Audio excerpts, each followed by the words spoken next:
De regreso en el espacio Algo Más que Vivir y ya estamos con nuestra invitada, la doctora Carmen Ramírez, médico psiquiatra, que siempre nos acompaña en este espacio, que ha traído precisamente el tema que compartía con ustedes de los suicidios, doctora. ¿Qué son las causas y las consecuencias de este mal? Suicidio es que la misma persona ejecute acciones con tal de acabar con su vida. Y esas acciones tienen que ser conscientes. Si alguien por accidente consume un veneno, no se computa como suicidio. Fallece por una causa, por un envenenamiento, pero no es un suicidio, ¿ves? Entonces, el suicidio siempre hay que verlo en el contexto de la enfermedad mental. Okay. Porque lo que ocurre con la vida es que la vida quiere perpetuarse. Cuando no ocurre de esa manera, cuando la mente de una persona llega a decidir que quitarse la vida es mejor, entonces estamos hablando de que una persona no goza de salud mental. ¿Y cuáles serían las principales causas, doctora, de este mal? Tenemos que hablar de la depresión. Tenemos que hablar de depresión como causa principal de suicidio.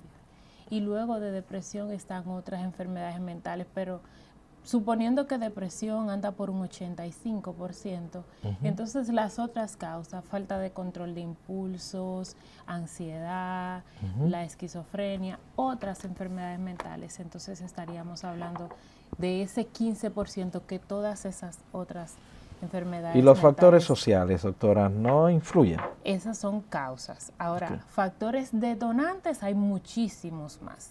Un factor detonante de suicidio es, por ejemplo, la persona que se encuentra en una situación de acoso, en una situación ya sea de acoso laboral, de acoso social, de acoso escolar. ¿Deudas? Las deudas, sobre todo para los varones, no me extraña que lo hayan mencionado, porque los varones en los factores detonantes sociales están muy influenciados por las deudas y todas las causas económicas, la pérdida del empleo, la pérdida de algún quiebra comercial, por ejemplo. Ahí tenemos que hablar de causas de suicidio, de detonantes en el caso de los varones. Pero en el caso de las mujeres, los intentos de suicidio están muy relacionados a los problemas relacionales, sobre todo con la pareja. Okay. Entonces, la pérdida de la pareja, el divorcio, está ahí siempre como detonante de suicidio en las mujeres que están en edad productiva. Hay detonantes de suicidio que no parecieran lógicas. Por ejemplo, el desahucio laboral. Sí. Cuando ya una persona está al final de su labor, que se pensiona, pudiera parecer que es un momento de regocijo, de estar tranquilo, de ya no estar en el afán, pero sin embargo se ha visto que está relacionado con muchos casos de suicidio. La migración es un detonante de suicidio, sabemos que hay muchísimo estrés. El abuso sexual. Sí. El abuso sexual es otra causa. El consumo de drogas y alcohol. Tú sabes que las personas que consumen drogas y alcohol no pueden manejar bien sus impulsos. Sí.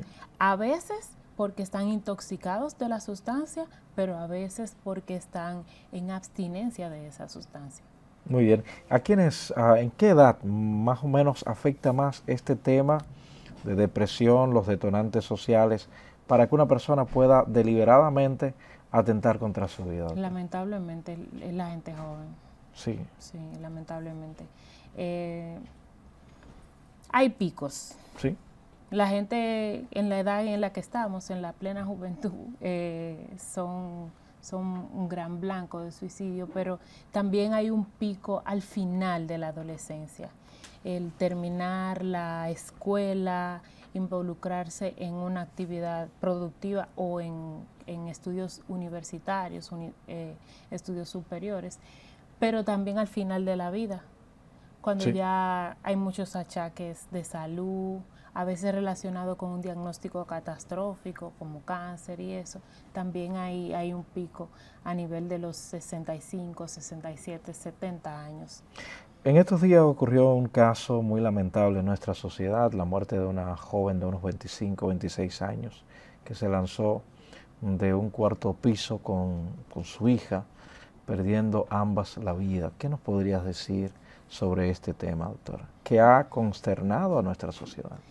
Al igual que todo el que se ha enterado de una noticia tan funesta, se acongoja, sí. Duele enterarse de que dos mujeres jóvenes, madre e hija, perdieran la vida. Y al parecer es un suicidio. Acuérdate que estos casos hay que manosearlos, sí. Investigarlos muy bien, ya desde la parte policial para poder establecer la veracidad. Pero en caso de que esto haya sucedido, se supone que esta señora estaba pasando por un momento muy difícil y que esta señora debió haber dado signos de depresión anterior. Esta persona debió haberse notado un cambio en el patrón social, un cambio en la forma de hablar, sí. Una incapacidad de controlar los impulsos, un discurso de derrota total, de pesimismo total, que es a lo que estamos llamados a identificar antes de que ocurra el hecho. Pero usted hablaba acerca de los factores patológicos, y a propósito de lo que usted dice, lo que uno había escuchado sobre esta joven, porque a veces son personas que manifiestan muchísima alegría, pero a veces es una antifaz. De hecho, esa alegría, que hay lo que tiene que ver con algunos signos y síntomas de la bipolaridad, la parte mixta. A veces la persona de repente puede estar contenta, puede estar triste, pero decían de ella que era una persona muy alegre. De repente entonces ver que toma esta decisión. ¿Cómo identificar oportunamente a alguien así? Es un reto. Por eso se pierden los casos, por eso es que ocurre frente a los ojos de los familiares y luego de que sucede es que se dan cuenta, pero cada vez tenemos que hacer la invitación a que abramos bien los ojos. Si tenemos un familiar, si tenemos un amigo que es siempre alegre, quizá ese amigo tiene una dificultad y quizá por mantener el antifaz de que soy una persona alegre y debo mostrarme alegre, no desarrollo la empatía, no desarrollo la cercanía con alguien, de poder rajarme a llorar y decir, mira, me siento mal. Entonces, hay que desarrollar relaciones tan cercanas donde puedas venir con buen ánimo, pero donde también puedas venir derrotada y contarme lo que te pasa.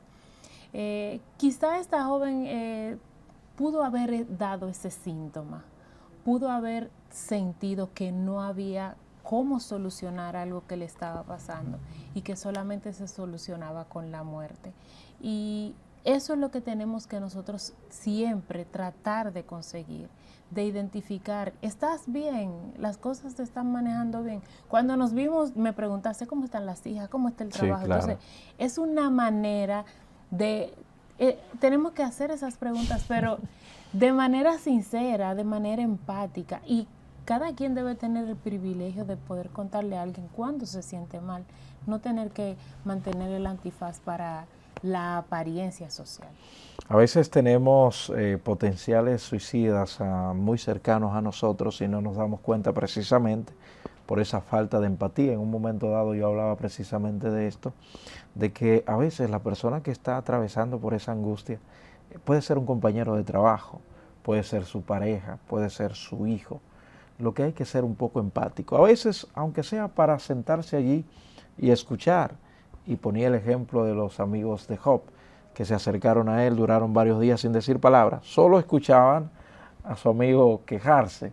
Y hay personas que lo que necesitan en muchas ocasiones es que alguien le escuche. Sí, sí. Y tenemos que dar muestra de que estamos disponibles. Sí. Estoy disponible para escuchar a mi hermano, para escuchar a mi compañero de trabajo, sin criticar. Sí, sin juzgar. Sin juzgar. Sin decirle, mira, pero eso que te está pasando es muy pequeño. Minimizar el impacto. Sin minimizar el impacto. A veces lo que me hunde es lo que me hunde a mí. No es que la mayoría de la gente está pasando por cosas peores que eso. Entonces, esa empatía, esa apertura puede salvar una vida. Y sobre todo una vida de una persona cercana a ti que te va a doler. Yo decía al inicio del programa la importancia a veces de ya aquellos que lamentablemente han consumado el hecho, los escritos que suelen dejar los suicidas. En un 70%, casi siempre, no sé si exagero con la estadística, dejan un escrito. A veces leer esas cartas espanta a cualquiera. La manera en que se expresan, la manera en que se despiden. Y ahí es donde mucha gente dice, ¿por qué no me di cuenta antes? Sí. ¿Por qué no me di cuenta antes? ¿Por qué no hice algo antes? Porque luego entonces viene el sentimiento de culpa de los familiares. Claro que sí. Y si podemos detectar que alguien no está caminando bien, si podemos detectar que un compañero no está comunicándose con la fluidez que lo hacía antes, si podemos detectar que alguien está más pesimista de la cuenta. Sí. El dominicano cree mucho en Dios, es muy entusiasta, es muy sabroso. Entonces, si alguien era así y cambió, hay que subir la banderita roja. Si eras así y cambiaste, las personas de tu alrededor deben alterarse lo suficiente para guiarte a una consulta de salud mental, porque el suicidio se puede prevenir, pero es desde un profesional de salud mental. Pero a lo que usted ha dicho hoy en día, el estigma, a veces no permite que las personas vayan a una unidad de salud mental. La gente te puede decir, mira, yo sufro de la presión, tengo que comprar la pastilla de la presión, de la diabetes, de la gota para los ojos y todo. Hasta de cáncer. Hasta de cáncer. Pero aquel que tiene una situación o sospecha que tiene una situación de salud mental, hasta la misma familia dice, hay que manejarlo como de manera discreta, por el asunto del estigma. Si son patologías que hoy en día se pueden manejar y que usted debe reconocer su condición para adherirse también al tratamiento y no resistirse, doctora. Mira, hay familias que peor de ahí. Hay familias que un miembro va a consulta con un psicólogo, con un psiquiatra y empieza un tratamiento. Y le dicen, pero ¿y para qué tú estás yendo a contarle eso a un desconocido? Sí, se lo dicen, se lo dicen. ¿Y cómo es posible que tú para sentirte bien o para dormir tengas que tomar medicamentos? Entonces, el esfuercito que hace la persona, que quizá del trabajo lo mandaron que vaya a una consulta, quizá de la universidad, y esa persona está encaminándose hacia su salud, la familia, que es el círculo más importante que tenemos, es el núcleo donde nos sentimos parte, nos sentimos aceptados, la familia entonces lo descalifica. Le boicotean lo que tiene que ver con su mejora en la salud mental, pero yo creo que debemos seguir empujando esto, doctora, de que la gente pueda tener una cultura de salud, pero una salud integral, donde esté el tema de salud mental, aunque las mismas aseguradoras a veces no reconocen la importancia de lo que es la salud mental. 700,000 personas cada año, doctora, se quitan la vida en el mundo. Latinoamérica ha sido también muy afectada, o una de las regiones más afectadas por los temas del suicidio. Eso es mucho. Sí. Y ahora porque tenemos el conflicto de Ucrania, pero antes del conflicto de Ucrania morían más personas por suicidio que por guerra. Sí, así es. Entonces, es una situación especial. Mira, en la gente que tiene menos de 21 años, el suicidio, entre 18 y 21 años, el suicidio es más significativo que la patología cardiovascular. Solamente los accidentes de tránsito superan al suicidio como causa de muerte en gente tan joven. Así es. Bueno, doctora, muchísimas gracias por estar aquí con nosotros y compartir estos minutos de reflexión sobre este tema del suicidio a través de BTV, Canal 32, en el espacio Algo Más que Vivir. Muchísimas gracias. Finalmente, ¿dónde se encuentra usted laborando y algún contacto con su consultorio? Miren, el suicidio, como toda situación de salud mental, tiene tratamiento, se puede prevenir. se puede curar. Tenemos que hacer una intervención oportuna y a mí me pueden encontrar en las redes como @doctora Ramírez.